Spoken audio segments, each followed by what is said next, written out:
if archaeologists like 10,000 years from now dig up New York City, does that mean that also Spider-Man existed? No. Well, they're gonna find comic books of Spider-Man. If we find this pool that's mentioned in the Bible, does that mean anything about Jesus' truth, that he was born from Mary? That is not my point. That he was crucified.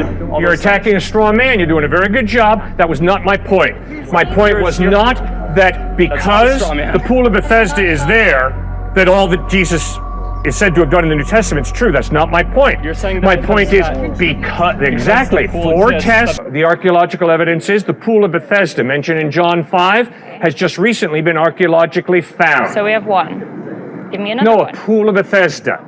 We have Bethlehem. We have Nazareth. We have Rome. We have Julius Caesar, Tiberius Caesar. We have Pontius Pilate. Archaeological digs have exposed that these people are not made up by the New Testament.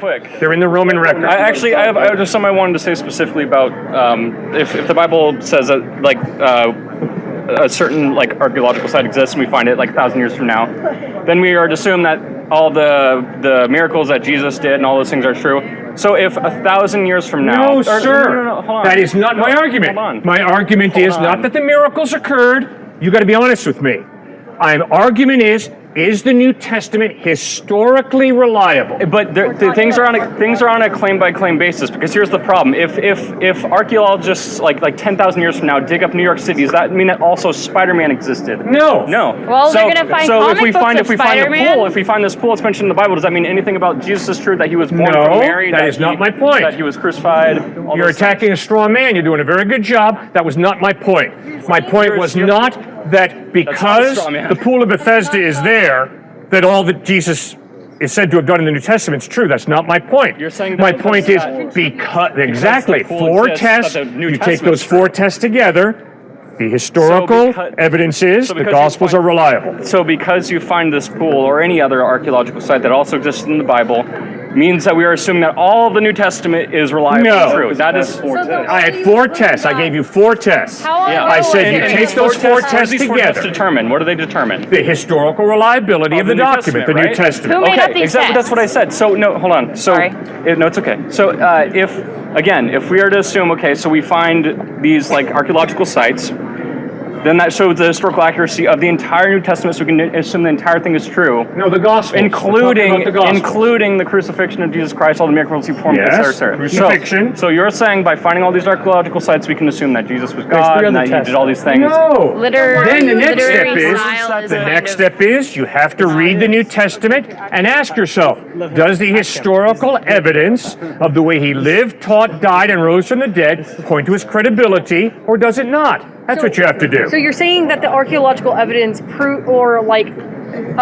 contributes to the Bible being reliable, and so if the Bible's reliable and you can use that, then you can use the Bible to say that Jesus is a person. Well, then you have to read the text and you have to ask yourself, does the text, which is historical in nature, point to the credibility of Christ, or does it not? I asked a particular I'm answering your particular question very clearly. No, he's not. Why, what did I miss? Tell me what I missed. When I asked, you're using archaeological evidence to prove that the Bible is reliable. No, it's one of four tests. One of four tests that I use on any document. The Quran, the writings of Suetonius or Tacitus. You got it. Those are the four tests that I use. All four things. So you're saying that this one thing is one of the things that helps establish that the Bible is reliable. Correct. Just yes or no? No. The New Testament, guys. New Testament. Some people I don't know have a problem with me talking about the New Testament. We're sticking with that. The New Testament. New Testament. So you're saying that is what is being, so after you prove that the Bible is reliable, then you're using okay, look, the Bible's cool, it matches up, one of the things being archaeological evidence. And then you're saying now since all four meet up, we can go and we can look into the validity of Jesus performing miracles and stuff like that. Okay, I was asked a question, why do you trust the New Testament? My answer is, before I accept any document, be it the New Testament, be it the Quran or whatever, I apply four tests. Literary style, archaeological evidence, internal consistency, and archaeological evidence. What is literary That is style why have to do I with accept the anything? Quran as historically reliable, because the Quran passes those four tests. That's why I accept the writings of Josephus, the Jewish historian, as historically reliable, because it passes those four tests. Now, if you don't like my test, no problem, But I just want to hear from you, what are the tests that you use to determine historical reliability? I still take issue with your claim that if it passes these 4 tests, we can assume the entirety of the New Testament is true. Because you're saying if it passes these 4 tests... That's what you. So the 4 tests are to determine whether or not we can trust the New Testament. That is what you said. Gospels. The Gospels. The New The Testament. writings of Paul are not historical narrative. Okay. They're teaching. All right. So just the Gospels. Just the Gospels. That's fine. So that's fine. The Gospels are the historical record of Christ. So these 4 tests determine whether or not we can trust the entirety of the Gospels. Right? Yes. Okay. So again, things are on a claim by claim basis. If we are to assume that, or if we see in archaeological digs that we find some place that's in the Bible that's also in the Gospel, and then we find this place, does that prove that we can trust all the Gospel, including the claims that Jesus rose from the dead and that he performed all these miracles, et cetera, et cetera? Because, again, just because, let's say, if 10,000 years from now, archaeologists dig up New York, does not mean that we assume that all of a sudden also Spider-Man existed. Mm-hmm. Things go claim by claim basis. So Spider-Man is fictional. Yeah, and so because of that same logical progression, you're saying the same thing. It's like, okay, we find this archaeological place, and that means that we can trust the entirety of the gospel, including the claims about Jesus and his divinity and rising from the dead, et cetera, et cetera. That's not my point. What's your point? You've missed my point. My point is, explain. the 4 tests that I gave you are not to answer the question, is Jesus God? They are to determine whether we can trust the New Testament, or the gospel. They are the 4... Well, you go ahead and talk, and when you're finished, then I'll answer you, okay? Go ahead. What's your point? How does that show that? So you said, so I just want to make sure that this is correct. You said that the tests are to determine whether or not we can trust the gospel as historically reliable. as historically reliable. Correct. So, and if we can say that it's historically reliable because of archaeology and all the 3 other tests. Literary style, internal consistency, archaeological evidence, and manuscript evidence. Okay. Very important. So those 4 tests are to determine that the gospel is correct. So if it passes these 4 tests, then we can determine that all of the gospel is correct, not claim by claim, but we can just assume the whole lump sum of it is correct and true and historically accurate. It passes those tests, so the evidence is it's historically reliable. Okay, so because of those archaeological digs, because we found some pools somewhere, we are to assume now that Jesus rose from the dead. I've said it over and over. 4 tests, not 1 test. I don't think your job right now is to find out what's true because you keep dancing around this wordplay. I think that you're just trying to convert people. All right. What do you think about Jesus? I don't think that. I don't even know if he existed, and if he existed, he definitely didn't exist in the way that the New Testament says. Okay, what are you living for, and what's the evidence that whatever it is you're living for is true? What am I living for? What are you living for, and what's your evidence that whatever it is you're living for is true? I want to love, live, and enjoy time with friends, family, and... Okay, what's your evidence that the purpose of human existence is to love, live, and live with family? Why do you do that? That's assuming that there is some sort of objective source of what everyone ought to do. No. What it's assuming is that you told me the truth when you said what I'm living for is to live, love, and have a good time with my family. That's all I'm assuming, what you've claimed. That's a particular claim about myself. Yeah, so what's the evidence that that's the purpose of human existence, to live, love, and enjoy your family? Why do you do that? You're jumping and assuming that I think that it's for all of human existence. He's kind of asking for your existence. That's what he's doing. Yeah, what's your reason for doing it? It's based entirely on opinion. I enjoy it. I enjoy those things. I love people. Notice that I never once said, I believe in Jesus because I enjoy it. Instead, I've appealed to an objective historical record, the New Testament Gospels. You read them for yourself, don't take it from me, and ask yourself, does the historical evidence of the way Jesus lived, taught, died, and rose from the dead point to him being a fraud, a charlatan, or does it point to him being reliable? That's assuming that that it is in fact the objective source. The No, it's not assuming. Assuming that I've been going over this. 4 tests to determine the historical reliability. We talked about your 4 tests. It does not.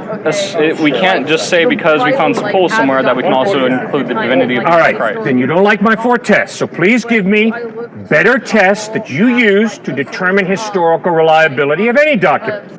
A lot of the same tests as you, but Thank you for that compliment. There's a big exception though. All right, what's the exception? We go on a claim by claim basis. We're not to assume just because what we found. If we find, for example, for the pool, that pool. If we find that pool, we can conclude that there was a pool here, somebody created that pool, and if we find maybe some footprints or something that people bathed in that pool, we aren't to assume, oh, this other document had this pool, so everything in that document must be true. So that was... It's a claim, we agree. It's a claim by claim basis. That's right. So it's a lot of the same test, but it's on a claim by claim basis. Fine. But the evidence is the Gospels are historically reliable, so read them and find out, wait a second, is there mythology mixed in here? Is there parable mixed up in here? Obviously, yes, Jesus spoke in parables at times. So obviously his parables are not historically accurate presentations. He spoke in parables. Obviously he used hyperbole. He said, I tell you the truth, unless you hate your father and mother, your wife and children, you cannot be my disciple. That does Jesus literally in Luke 14 say, I'm to hate him? No. When you read it in context, respecting literary style, you know that that is hyperbole, an extreme form of speech to make a point. So no, I don't accept everything as being literal. I allow a speaker to use hyperbole, metaphor, simile, parable. No, I never disputed that. I'm talking about when we are talking, but the claims about Jesus' divinity and the miracles he performed, those are true claims. Those are things that you'd have to have evidence for. You bet. And I also have the question, if God's concern was to save as many people as possible, I don't know why he wouldn't wait until we developed the technologies of cellular devices and satellites and where we could project this stuff all over the place to save everybody. But with that, I have a paper I have to finish and go to the library and finish. Such a delight to talk with you. Thank you so much for joining us. You essentially said earlier that God doesn't do certain things because he acts rationally. What defines the rationality that he acts behind? So, what defines the rationality that he acts behind? You bet. Is there some like reality? Okay. It is impossible for God to make a square circle. Why? Because square and circle contradict each other. So then, it is impossible for God to exist and not to exist in the same way at the same time. You cannot exist and not exist in the same way at the same time. It's impossible. It's contradictory. So God does not dabble in the irrational in contradictions. He doesn't make square circles. He doesn't make 2 + 2 = 5. Yeah, so then there's something kind of a little bit deeper than God that defines what could be rational and what couldn't be. Oh, okay. No, I would argue that God created in a rational way. God is eternal, no beginning, no end, and when God created, he created it in an orderly, rational way. Okay. So, God did not create the law of gravity to be suspended when I want to jump off the top of that building. No, he created consistently. The law of gravity works. Monday, Tuesday, Wednesday, Thursday, Friday, Saturday, Sunday. Okay, that's order. So then in the context of some of the miracles, you discussed some yesterday, like splitting of the sea and whatnot. Yes. So if his intervention there kind of goes against what is rational, then what gives that more credence or more believability than something like also what was discussed yesterday, like some of the more fantastical aspects of mythology? You bet. Great question. All right. The splitting of the Red Sea or any other miracle is based on the idea that a supernatural God created the laws of nature. But the God who created those laws of nature can change them. And that's what a miracle is. God intervening and changing a law of nature. That all of a sudden the Red Sea is split. All of a sudden Jesus turns water into wine. All of a sudden Jesus walks on water. That is a changing of the natural law that God created. And wouldn't that contradict the whole idea that he's bound by rationality? Or that he acts solely rationally, or not necessarily solely rationally, but that he acts rationally? I would argue, when you look at the miracles that Jesus performed, you'll notice that they're very reasonable. Meaning by that, he feeds hungry people by taking 5 loaves and 2 fish and multiplying them. He heals a blind man by opening his eyes. God splits the Red Sea in order to save the Jewish nation from being wiped out by the Egyptians. So when you look at the miracles of Jesus and the miracles of God in the Bible, they're not irrational, They're very reasonable in that they are designed to preserve life, to save life, to promote life. But morality, I believe, being a moral relativist, is subjective. Someone can have their different moral absolutes, and you can have your logical arguments about which morality is better, but of course, they may have different definitions of why a certain morality would be better than another. Like, is human life actually valuable versus if it isn't? Because if those two people try to argue the moralities, they're never going to be able to have a proper argument. They're going to keep cycling over whether or not human life is valuable. So what I'm getting at is, you can have absolutes and, believe your absolutes are the absolute as a moral relativist and not be hypocritical. Okay, we disagree. Oh yeah, and I'm glad we were able to. My Muslim friends are convinced you can have more than one wife. Mm-hmm. That's a moral absolute. I have no problem with their understanding it's absolute because God, Allah, has declared that I'm allowed to have more than one wife. My disagreement with my Muslim friends is I don't trust your source of information about God the way I trust Jesus Christ. I think the evidence is that Jesus is more reliable than Muhammad. My argument with my Muslim friends is not, you have no basis for a moral absolute. Mm-hmm. No, baloney, they do. They believe in Allah. Allah says it. Eternal mind, prior to the human mind, decrees this. They're being intellectually consistent. But my atheist friend who says there are moral absolutes, they're being intellectually inconsistent. I'm convinced. Because if there is no God, then it's the human mind that creates and defines right and wrong. Which means I'm not right and you're not wrong, you're not right and I'm not wrong. It's all relative. Right, and I guess, so as a relativist, I would argue that, humans' ability to come up with their morals could be on the same level as a potential God if one were to exist or not, if that makes sense. And it does make sense. That's where the relativist part you're a great guy and I'm not being to attack you. No, not at all. But that line of thought, sir, I am convinced, is the heart of sin. And that's fair, yeah. That's what Adam and Eve did. Adam and Eve said, God, your definition of right and wrong, unacceptable. We will define right and wrong. In other words, I'm convinced that moral relativism is the quickest way to deify my opinion. My opinion is right. Everybody who disagrees with me is wrong. I am standing here saying that is an example of the height of human arrogance. Mm. So a Christian is not someone who says, I am brilliant, my definition is right. A Christian is someone who says, God, the eternal being, has created values of justice, integrity, compassion, and love. He's given us consciences and rational minds, and we are responsible to accept his definition of right and wrong, not create our own definitions.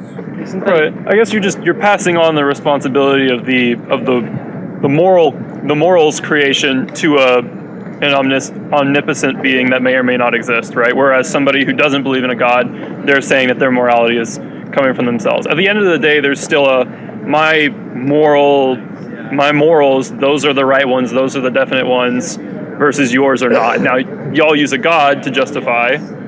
I use humans as our ability to come up with a good moral system and our ability to work it out. And if in reality I have created God to justify my own morality, shame on me. And agree to disagree at the end, I guess. If I am simply creating God in my own image to justify my own opinions, my own system of morality, shame on me. That is incredible arrogance on my part. And when I said you, I didn't mean you specifically. I meant like way back when the book was originally written, right? Whether or not there was a God or if some guy wrote it all out and was a really good writer. You bet. And we can agree to disagree at the end, but that was the point I was trying to shoot for since yesterday. I've been thinking about it all day, trying to get to that point where I'm just saying, one person says God's where it comes from, another person says where people comes from, and at the end of the day, that's relevant. I mean, the morality is relevant because, how you're going to get that across, either logical argument, violence, however, that's how you get people to... Right, but in reality, if there is no God, Morality is relative. In reality, if there is a God, then there are possibly moral absolutes, and that's obviously what Jesus Christ taught. Yeah. Cool. Well, can I shake your hand real quick? You bet. Good to see you again. I was man. ready to reach that conclusion. I was thinking about it all day, trying to get there. It's awesome. Thanks for your time. I would say our morality or our improvement morally has drastically increased during the 21st century. And from the perspective of somebody that's religious, they're all the same. But from the perspective of if murder is worse than lying, we have made an incredible improvement in society. And it's not even close to compare them at all. Okay, what century had more murders than any other century throughout human history? I couldn't tell you. It's easy. 20th century. Right? You put Joseph Stalin, Mao Zedong, Adolf Hitler, and Pol Pot together. There has never been a century that has had anywhere near the amount of bloodshed and murder that the 20th century had. H.G. Wells thought human beings are getting better and better. Okay. Science and technology, we're improving as a human race. Okay. World War I came along, but World War I was the war to end all wars. We're still going to get better.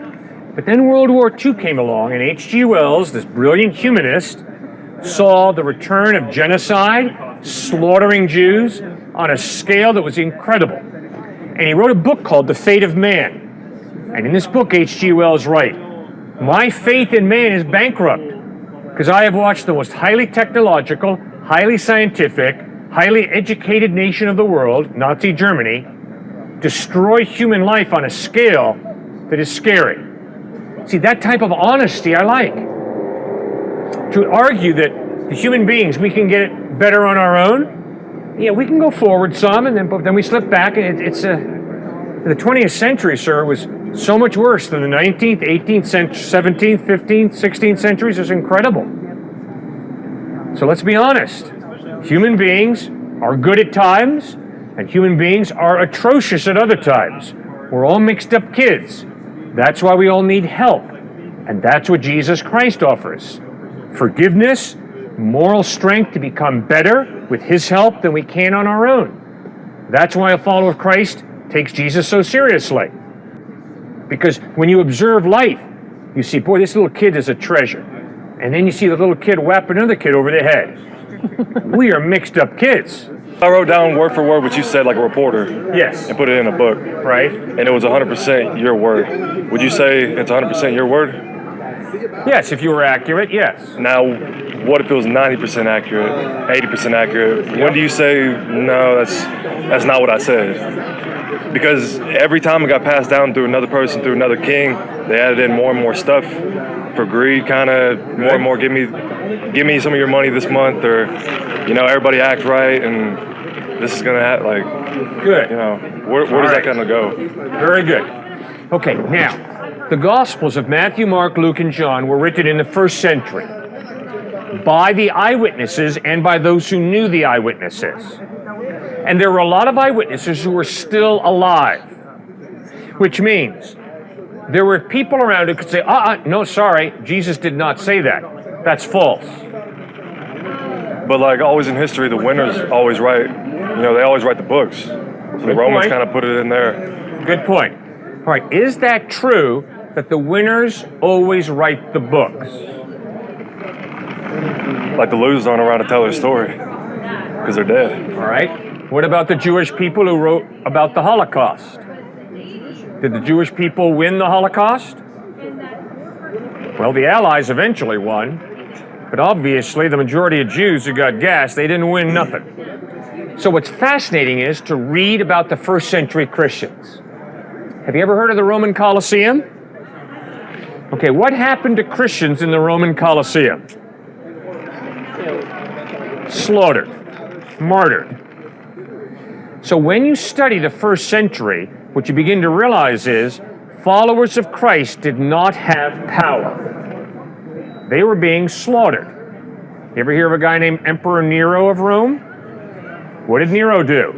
Nero took Christians, put them on poles, put tar on them, and lit them to light his gardens. And then he played his harp while Rome burned.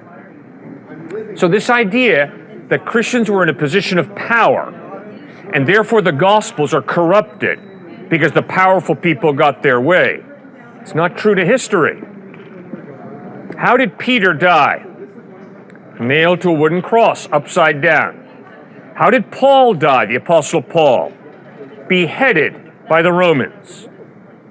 How did James, the brother of Christ, die? Thrown from the top of the temple, crushed as he hit the ground. You see, the guys who wrote the New Testament were not the winners. They were the losers.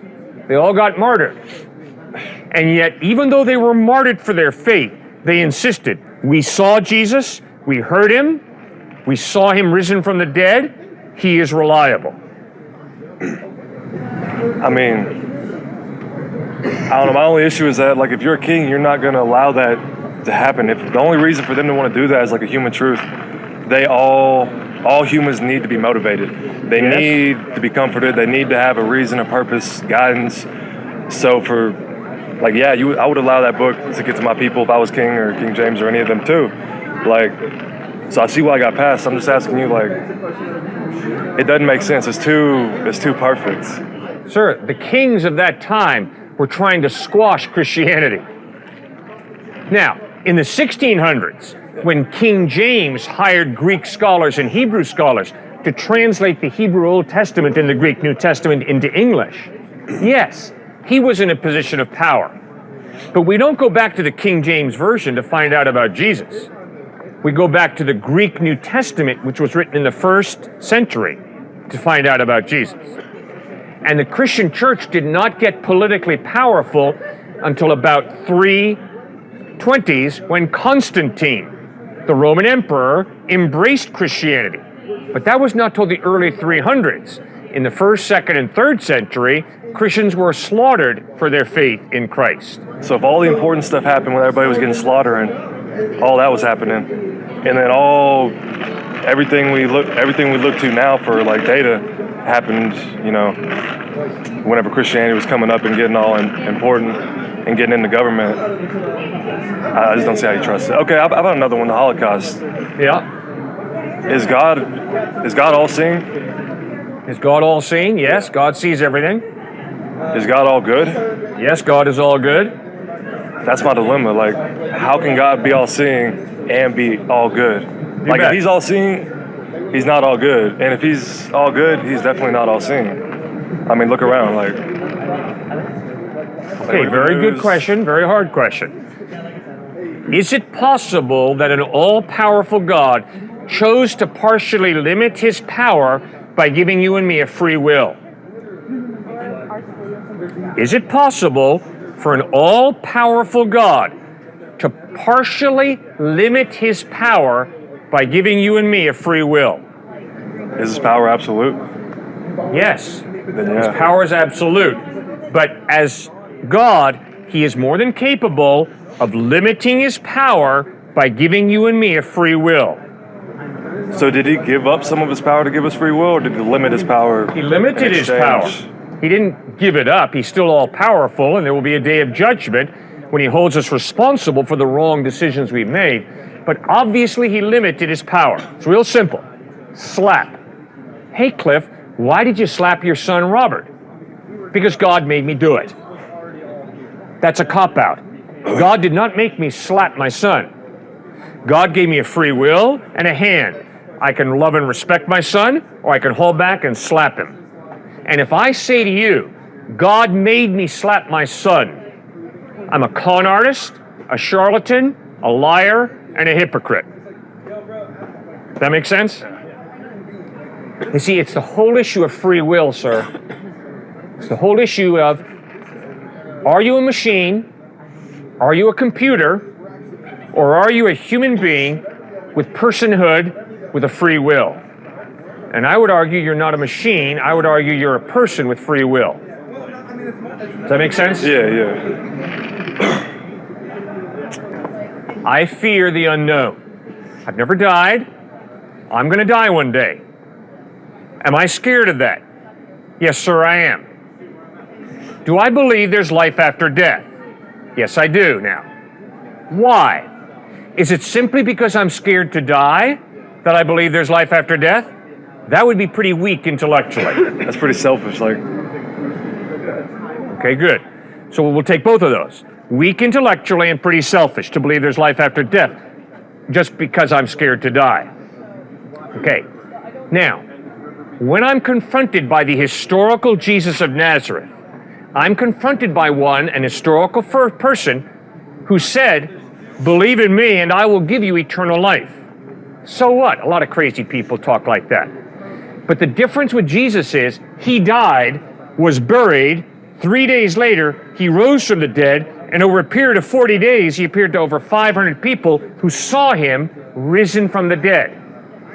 They were willing to die, not for their belief. They were willing to die for what they claimed to have seen, the dead Christ risen from the dead.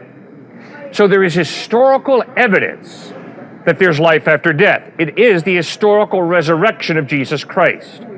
Second issue that you raised is, yeah, but come on, Cliff, your desire to live life after death is just selfishness. Okay, you're right, it could just be selfishness. But wait a second, think.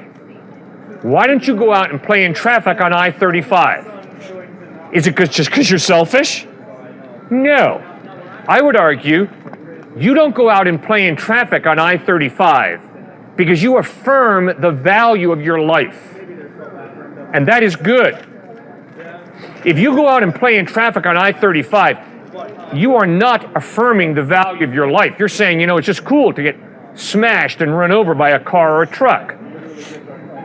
So it's not just selfishness that motivates you to want to have life after death. It is an affirmation of the value of your life. And that is why a follower of Christ ultimately puts their faith in Christ, because Christ affirmed the value of life. Now, what is atheism? Atheism is a culture of death. Because atheism says there's no purpose to life ultimately, morality is relative, and when death occurs, it's the fertilizer pit. And that is why Albert Camus, the great French atheistic existentialist philosopher, wrote a book called The Stranger, L'étranger in French. And the first lines of the book are, a young teenage boy says, yesterday mother died. Or was it today? Who gives a rip when mom dies?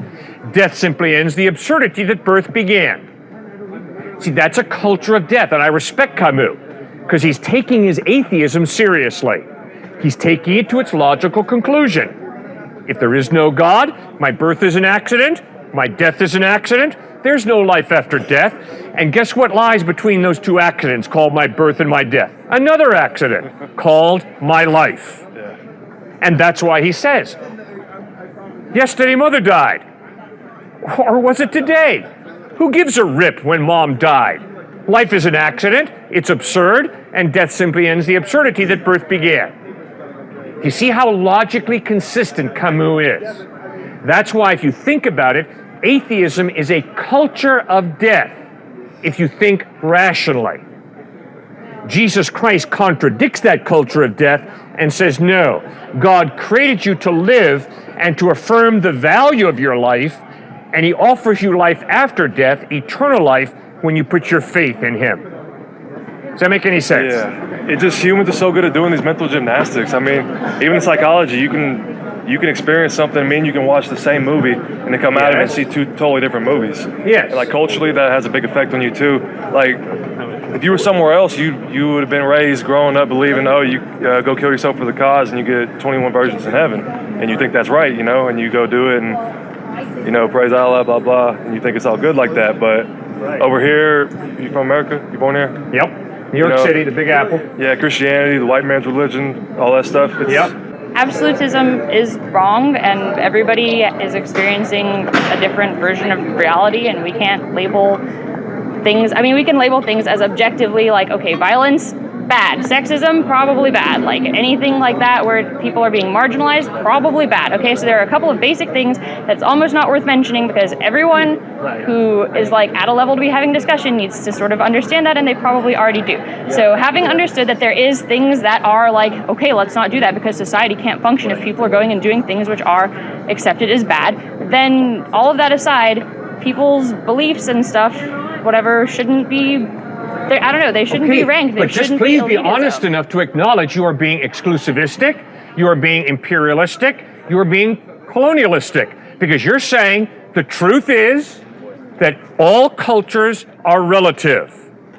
Nobody has the truth, and you're advocating that the way to world peace is for everybody to wake up, smell the coffee, and realize that their absolute claims are false, that it's all culturally relative. So just please acknowledge what you're doing. And let's not act like, oh no, it's only the Muslims and the Christians or the Hindus who are being absolutist. You're being absolutist by saying cultural relativism is true. And all these people who make these absolute claims, be they Muslim, Jew, Christian, are wrong. Okay, the Nahuatl Aztecs and their multi-deity belief system, where Teotl, which is like the God element, I suppose, to put it in terms that relate back to Christianity, that flows through everything. Are they wrong? Their thing is completely different from all of that. And they just go about and they did their own thing, and their civilization came and went and is alive in certain pockets, and those people have a right to just exist without other people thinking that like we're somehow better than them because there is a hierarchy and ranking. So are you saying that the Aztecs have a right not to have you as a white American tell them that their cultural relativism is true and their beliefs are untrue? Can we go down the road of cultural, or just absolutism in general, and talk about where do you get that from? Like, where you get your I would assume from the Bible, right? No. First of all, I think rationally. I try to. I don't always succeed, but I think rationally. Okay. And so I understand that if you're a cultural relativist, you're making a truth claim. And that truth claim is, truth in any absolute sense does not exist, except my truth that everything's relative.